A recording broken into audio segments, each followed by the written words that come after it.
Good, happy Thursday morning, September 2nd, 2021. I'm Riley King. Welcome to this Thursday morning edition of The Morning Show with Riley King. It's time to rise and shine and get this Thursday morning off to a good start, where we have a little bit of everything for you in this program of The Morning Show with Riley King. So grab that good cup of coffee, sit back, relax, and enjoy this Thursday morning edition of The Morning Show with Riley King, where we have a little bit of everything in this program for you. And I think you'll all enjoy. So let's get started right now. Happy Thursday, everyone. Thursday, September 2nd, 2021. First up, widespread shortage of basic supplies after Ida. Let's take a listen to that video from ABC News.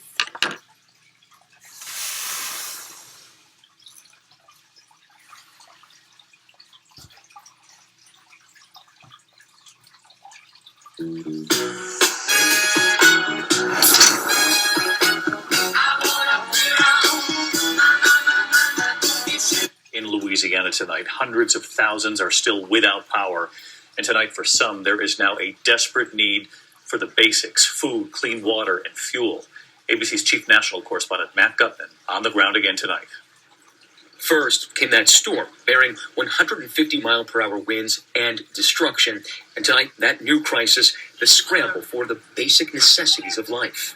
You see it in the miles-long lines for gas, the lines to buy generators, and on the faces of hurricane survivors.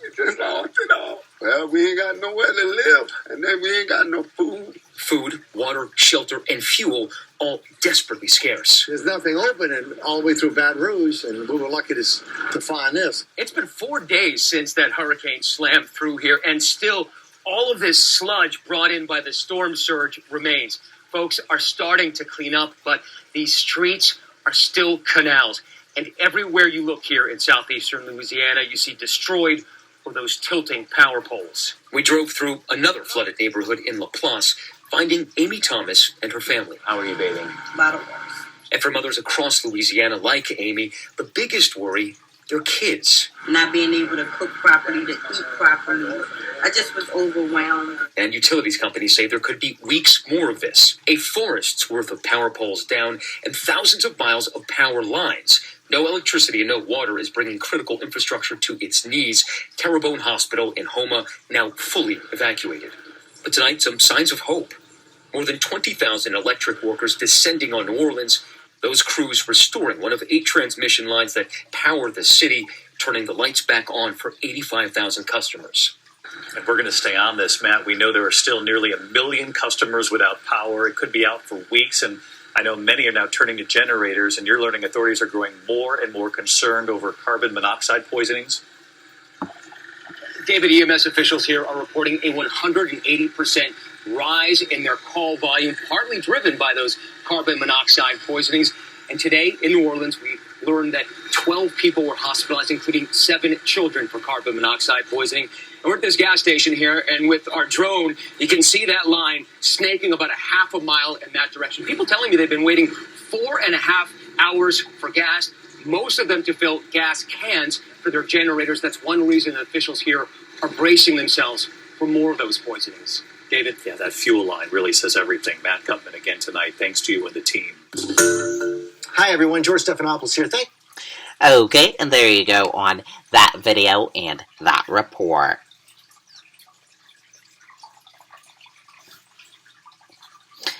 Texas passes most restrictive abortion law in U.S. Let's take a listen to that video from ABC News. Are you using Liberty Mutual's coverage customizer tool? So you only pay for what you need. Sorry? Tonight, a new law in Texas effectively banning nearly all abortions in that state. It took effect at midnight. The new law, one of the most direct challenges to Roe versus Wade, and this new law authorizes private citizens to sue anyone who helps a woman obtain abortion services. All eyes on the Supreme Court now, but so far it has taken no action. ABC's Rachel Scott in Texas tonight. Tonight, the most restrictive abortion law in the country has gone into effect in Texas, banning nearly all abortions in the state. It's one of the most consequential challenges yet to the landmark Roe v. Wade decision. President Biden tonight blasting the Texas law as extreme, stating it will significantly impair women's access to the health care they need. Protesters in Houston and Austin today calling for a stop to the ban. Advocates are hoping the Supreme Court will step in, but so far the High Court has not taken any action on an emergency request to block the law. What the Supreme Court is letting happen, essentially a de facto end to Roe v. Wade. And so as of today in Texas, a physician may not knowingly perform or induce an abortion if the physician detects a fetal heartbeat, which could be as early as 6 weeks into a pregnancy and before some women even know they are pregnant. There are no exceptions for rape or incest, only for medical emergencies. Tonight, supporters of the measure praising Texas for being the first and only state to implement such a law. We're very happy that this law has gone into effect because many, many, many babies will be saved. But the law is not enforceable by the state. Instead, it empowers private citizens anywhere in the U.S. to sue anyone who performs or even helps a woman get an illegal abortion in Texas. And if successful, they can receive $10,000 at minimum. David, those private lawsuits run the risk of bankrupting providers and forcing them to shut down. The Supreme Court could still weigh in on this, and the lead attorney that is challenging this case tells us tonight that he is holding out hope they will respond in the next few days. David? All right, Rachel Scott live in Texas tonight. Rachel, thank you. Hi, everyone. George Stephan. Okay, and there you go on that video and that report.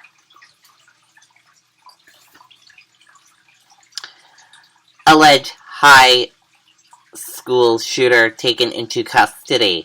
Let's take a listen to that video from ABC News.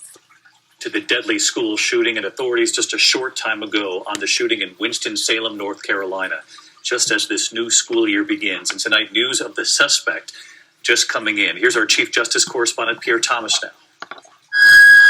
Tonight, the investigation intensifying after a student was fatally shot at a Winston-Salem high school. The nightmare scenario at the beginning of the school year. The suspect, identified as a student, initially on the run. The reports of shots fired at Mount Tabor High School came in at 12:07. I need you to make sure that we get the entire building searched, and then we'll move out to the grounds. Initial reports of a student injured as police, fire, and rescue flood the scene. We have anybody that can form a rescue team to go get the student that's been shot. The school immediately placed on lockdown. Terrified parents gathering nearby. Then the horrible news. The Winston-Salem police chief barely able to speak. Medical responders began life-saving measures, and the injured student was transported to Wake Forest University Baptist Medical Center, where he succumbed to his injuries. I didn't cry on the wall. I've been crying since I've been in the hospital. Police, after identifying the suspect, launched a dragnet. Now word just in, the suspect was arrested without incident. David, tonight the governor of North Carolina expressing his deep concern. This is the second shooting at a North Carolina school this week. David? All right, Pierre Thomas live in Washington. Pierre, thank you. Hi, everyone. Okay, and there you go on that video and that report.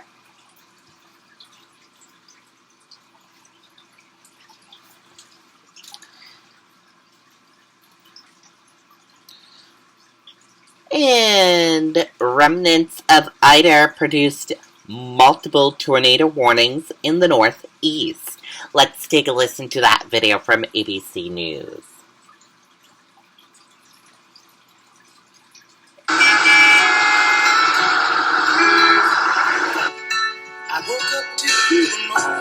We begin tonight with severe weather. The threat as we come on the air. In fact, a tornado watch was issued in New York City just moments ago. New York through parts of Connecticut. These are all from storms from what was Hurricane Ida, now racing up the coast tonight. Deadly flooding at several reported tornadoes. In fact, those tornado watches in parts of the east and what's being called a high-risk alert for flash flooding in much of the Northeast tonight. Those tornado watches in 7 states. This one reported near Annapolis, Maryland today. Debris flying through the sky in front of this driver, damage littering the road after it passed. The rain triggering flash flooding and high water rescues in Rockville, Maryland, and near Pittsburgh.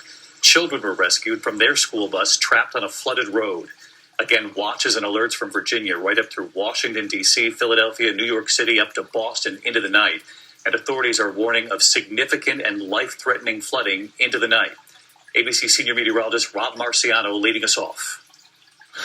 Tonight, the remnants of Ida wreaking violent havoc on the Northeast, spawning a flurry of tornado warnings near Baltimore. We're tracking multiple tornado warning cells. You can see lots of polygons firing up. This tornado spotted in Annapolis. Our Janine Norman on the ground just after the storms passed.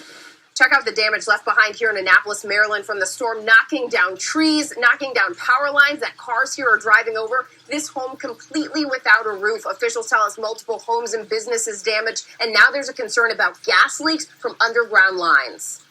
This water spout spotted by a boater in Edgewater, Maryland. The National Weather Service issuing an extremely rare high-risk alert for flash flooding, up to 8 inches in spots. This after powerful storms rocking the Washington, D.C. area overnight. Just before 4 a.m. in Rockville, Maryland, floodwaters overtaking this apartment complex. Families racing to get out. Like the whole living room was flooded. It was literally rushing to our rooms. Rescuers helping dozens to safety. Tragically, one person killed and another unaccounted for. Some 150 residents now displaced. And near Pittsburgh this morning, first responders in boats pulling kids off this school bus. Just incredible scenes all day. Rob with us tonight. And Rob, this tornado watch that just went up here in New York City, up into Connecticut, and a potentially dangerous night ahead for much of the Northeast.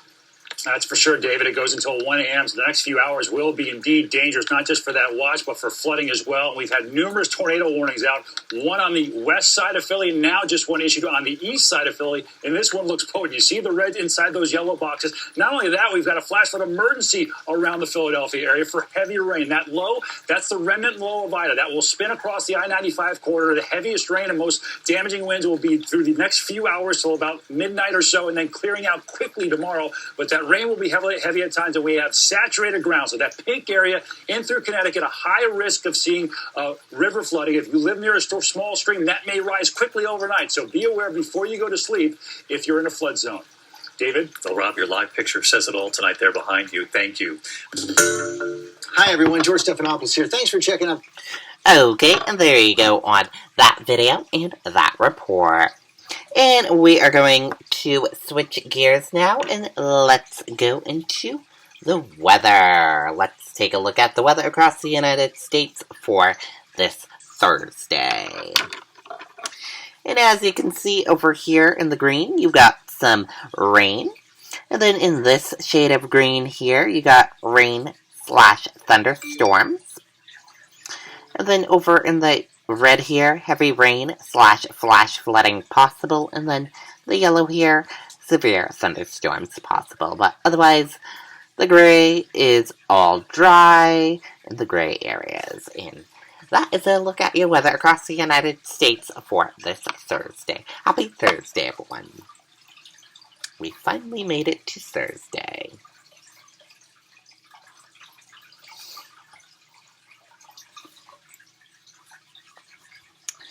And let's switch some gears now.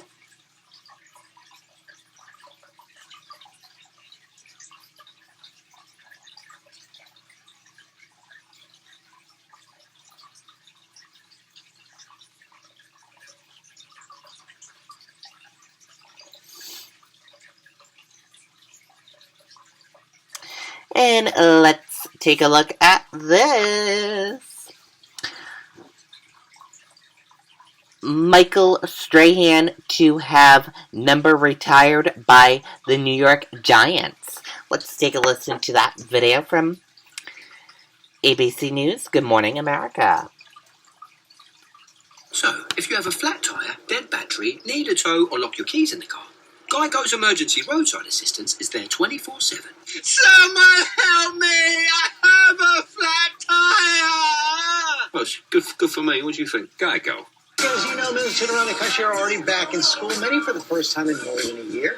Amy Robach is here with that. Hey, Amy. Hey, good morning, George. Yes, that's right. School is just around the corner. In fact, my daughter also off to college with so many others. Wait, what's happening? I'm confused. Why is this prop coming out? Guys, what's happening right now? We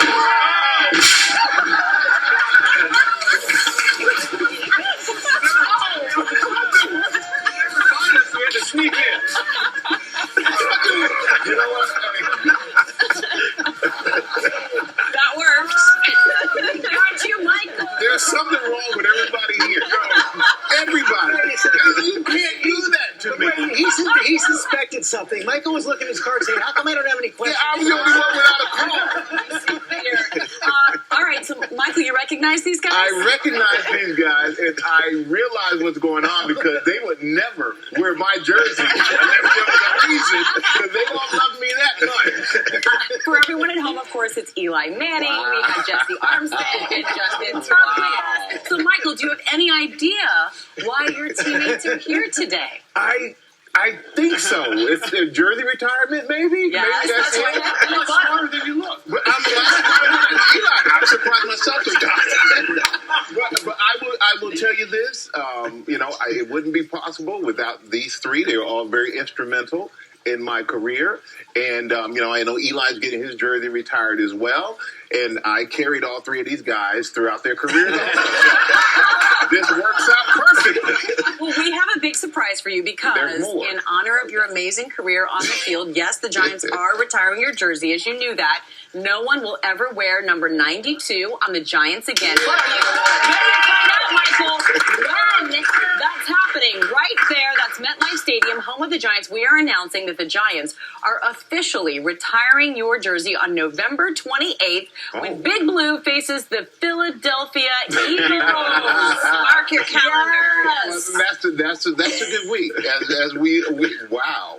John Runyon's going to be there, I think. John Runyon, hopefully he did. I'm just surprised that none of you gave it up. I just saw Jesse at Jim Fossil's golf tournament the other day honoring our late coach. You didn't say a word. He's texting me this morning. Got nothing. Let people know you obviously have so many accolades under your belt. We'll just name a few. You're in the Hall of Fame. You're a Super Bowl winner. Explain why it means so much to have your jersey retired. That is like the ultimate respect from your team. It's like you did so much in that number and what you represented, not just on the field, but off the field in the community for the team, that we want to honor you by making sure, not that no one else ever wears that number. I don't think that's the important thing, but that number is significant and attached to you and what you've done in New York. So I'm honored by it. I'm really stunned, and I know a lot of people going, he must have known. I usually do know the secrets that happen around here because I have little birdies that tell me. I had no idea what was going on, so I'm a little stunned. I love that. But I'm thankful to have guys like this who have always been there for me, who have taken time out of their busy lives and schedules to be here to surprise me with this. And actually, I know their skin is burning wearing that number 92. Enjoy it. It kind of looks good on you. You talked about significance, and Giants fans will know the significance of having your jersey retired during an Eagles game. We should point out you sacked Eagles quarterbacks more than anyone on any other team, so that's a very special moment for you to have that happen.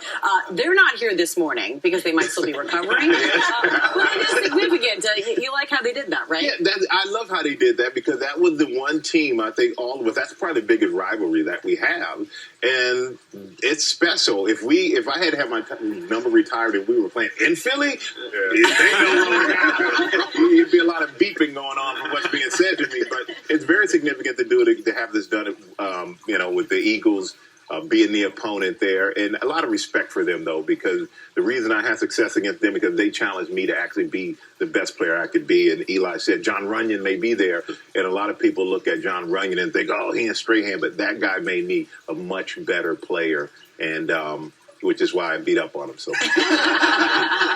We don't see the trash talking Michael on set, but you guys are already bringing it out. This one here's who you don't see talking trash. This guy, he was the best, and I knew the name Michael before I came to the Giants. I knew about him, and I walked in that locker room. I definitely heard him before I saw him. He was talking and chirping all the time. But what I appreciate is just he brought it to the practice field. And no one practiced harder. No one worked harder. For a young guy coming in, seeing a guy in his 12th year who was bringing it every single day, it made me say, I got to match his intensity. And you saw why he had success on the field, because of the way he prepared, the way he practiced, the way his mindset was to get better every single day. And I know that's why he's had success in everything he does, because of his work ethic. Nicest thing you've ever said. Yeah, I know. It's on tape. Jesse, Michael schools me in football almost every day, but he has never told me the story that I heard coming into work this morning, that he used to talk to his socks before the games. Is this true? Well, Michael did a lot of things, I call him me, What? That's his name, one thing about him, a great player, but on top of that, the NFL implemented a new rule now for taunting. You don't never have to worry about Michael taunting nobody, because he runs away from the play and he say, "Look at me, world." Jesse is the most instinctual football player I've ever played with. Amazing, firecracker, got me out of a rut when I was in a rut, and he's the only guy I think at that time who could have gotten me out of that rut. And one thing I will say, the biggest thing I learned about Jesse is there is no I in team, but there is M-E. Justin, you've said that you treated Michael like an old fart. Like that was kind of the relationship. But you did have an emotional talk after Super Bowl 42. Tell us about that. Well, the whole old fart thing started because me and one of our teammates, OC, I don't know what happened, but one day before practice, I just said, I'm just going to kick Michael out of the league because, like Eli said, this guy he prepared better than any. You would think after being this dominant player for so long that he would kind of take a break off and give the younger guys opportunities on the field, right? Not him. Stray would never let me get any reps in practice. So I just made up in my own mind that we were going to kick Strahan out of the league. So literally our narrative, and you talk about, he has you guys fooled, by the way. You see him all buttoned up in these suits, but this guy is the most competitive, trash-talking person I've ever been around in my life. So you got to learn how to get it back to him. So my thing was, I'm going to kick him out of the league. That's the only way I'm going to get the opportunity to play. But after the Super Bowl, we gave him a hard time. He gave it back. But after the Super Bowl, we had this moment of just appreciation, but getting an opportunity to just watch this craftsman, teach us how to be better pros, better defensive players. And a lot of, we all can have stories about how our success after he left was predicated on what we learned from him while he was there. And to this day, he's still one of these people we watch in everything that he's doing outside of football. And we try to implement in our lives as well. So. That's congrats. They used to call me. You used to call me old man. We go. They not only did they say we're gonna kick you out the league, old man. They go. We can do this. We're gonna kick you out the league, old man. But what they didn't realize is that I had to be that competitive. Just not necessarily with them, but to myself, because I'm watching these young guys who were bigger, stronger, faster, and I just wanted to keep up and not be a disappointment to them. And I knew coming in, being 13, 14, 15 years in the league, I never wanted them to look back and say, I remember when you were good. And I'm still sitting there. I wanted to show them how to be professionals, and they carried the torch and won a Super Bowl 4 years after I left and have more rings than I do. So, congratulations to these guys. These guys are phenomenal human beings. So great. Congratulations to you. What an honor to have your jersey. You guys got me. Somebody will pay for this. But we're all going to be watching on Sunday, November 28th, and we'll be right back.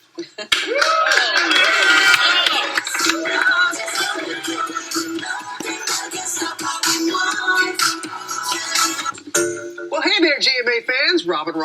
Okay, there you go. Very cool indeed. The number will be getting retired. Michael Strahan's number. Wow. Cool.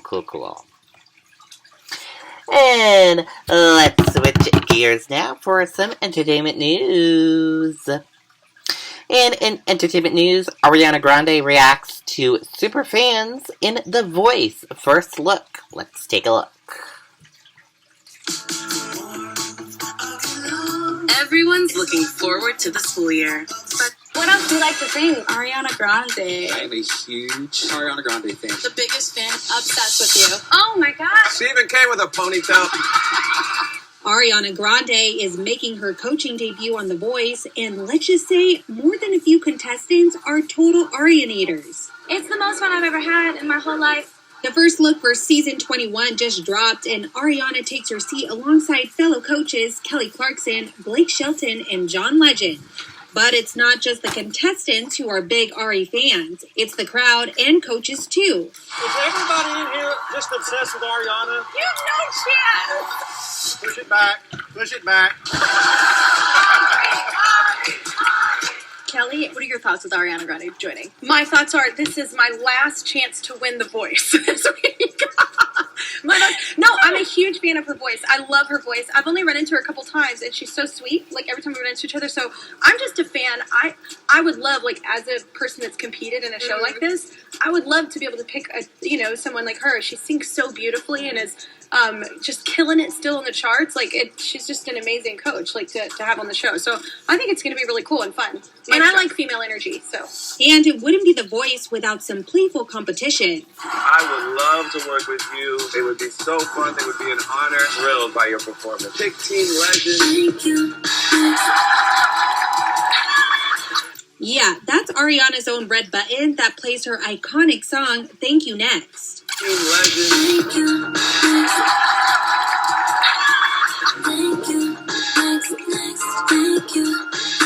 Next. And it seems Ariana is already settling in well and not giving into Blake's notorious reputation as a competitive coach. Ariana's the new coach here, and I'm extending an olive branch when I'm not in the mix. I'm trying to help the kid out. Hey, that's Ariana Grande. Look how awesome she is, by the way. What's happening? Why is he being nice? Never trust him. I don't. And that's something former coach Nick Jonas echoed to ET in May. I think the best thing to do is just not to trust Blake. Shelton. Yeah, Shelton. Don't trust a word he says. He's a liar. Literally the best. And if you know that stepping into it, you'll be fine. But the reigning champ is unbothered because he has only one mission. They asked me to give you a piece of advice, but I'm not going to because I could care less if you do well on this show. It's my job to beat you. But I'm making it my mission not to lose in any way, shape, or form to Ariana. Okay, there you go. Very cool indeed.